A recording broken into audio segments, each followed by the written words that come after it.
US President Joe Biden is leading calls for embattled New York Governor Andrew Cuomo to step down after an independent investigation found he sexually harassed women and violated federal and state law.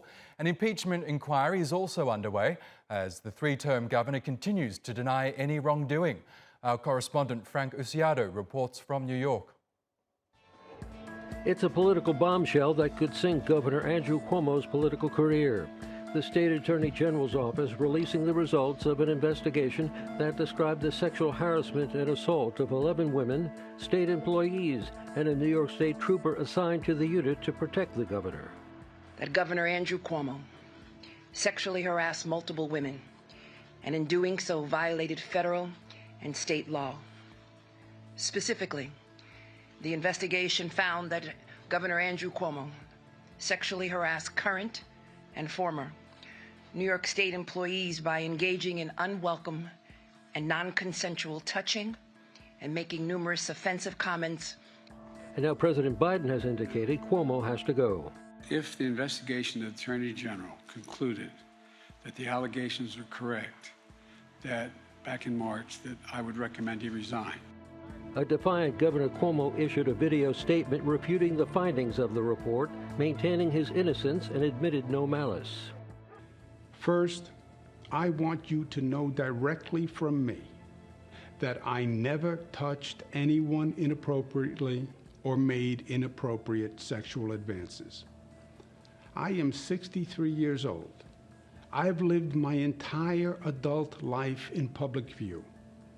That is just not who I am, and that's not who I have ever been. Andrew Cuomo had all the ingredients needed to make a political superstar. He was the son of Mario Cuomo, one of the most popular and beloved governors. He had married one of the Kennedys and worked in the White House during the Clinton administration. And like his father, Cuomo was elected New York's governor 3 times. While not admitting guilt, the governor has apologized to 2 of his accusers, including Charlotte Bennett, who claimed the governor's behavior was predatory, and asked her if she had ever been with an older man. Charlotte, I want you to know that I am truly and deeply sorry. I brought my personal experience into the workplace, and I shouldn't have done that. The Attorney General says she has concluded her investigation and will not refer this case for criminal prosecution. The statute of limitations is generally 3 years under one of the federal laws in New York State, but this does not preclude local authorities from using the evidence that the Attorney General found in one of their own prosecutions. But for now, Governor Andrew Cuomo is not resigning anytime soon. Frank Ucciardo, TRT World, New York. Let's get more on this now with gender equality consultant Dr. Julie Scanlon. She joins us now from Newcastle. Good to have you back with us, Doctor. Just looking at some of the facts and figures surrounding this investigation, it was led by people from outside of the New York governor. They spoke to 179 people, including New York State troopers, state employees and others who interacted regularly with the governor. The governor himself also sat for an interview, and investigators reviewed 74,000 pieces of evidence. Yet Andrew Cuomo maintains that the investigation was still biased and that it was politically motivated. In your view, listening to just how thorough it was, could it have been any more non-partisan and any more detailed?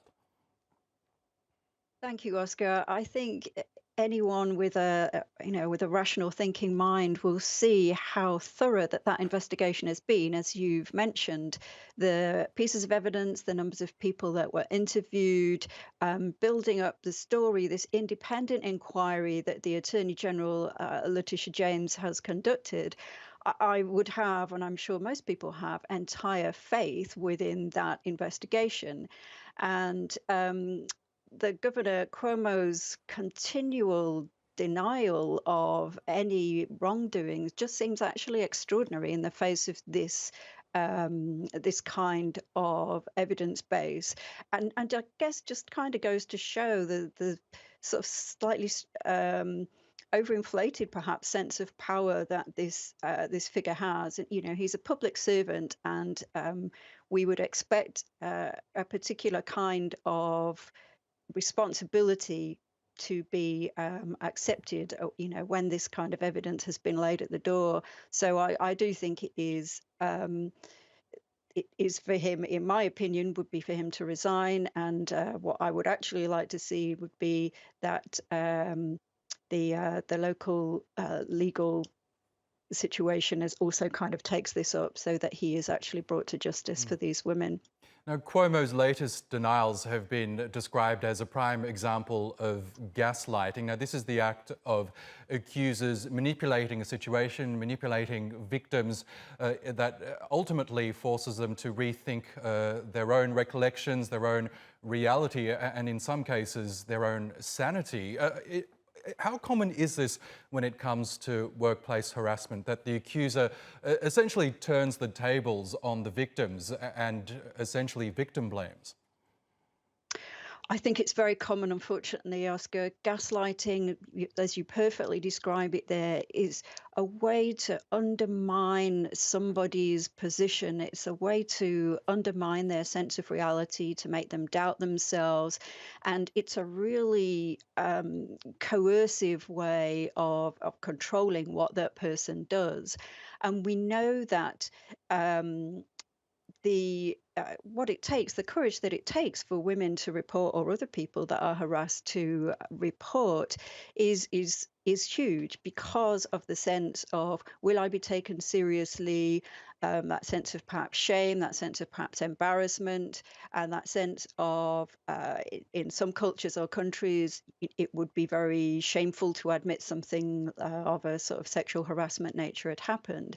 So the gaslighting just really fold into that whole large discourse, that whole set of circumstances that already makes it very difficult for women to to come out, if you like, and talk about their experiences. And so for other women now that are kind of seeing this and watching this unfold within our media, this is not unusual. We've had the Harvey Weinstein affairs, talked about his kind of the harassment that we heard from many women reporting there, the Me Too movement, as it was became kind of called.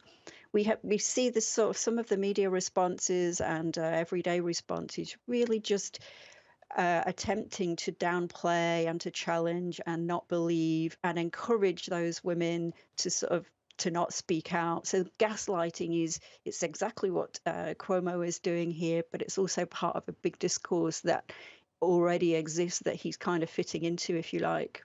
Okay, Dr. Julie Scanlon, we'll have to leave it there, but it was really good to get your analysis. Thank you again for joining us.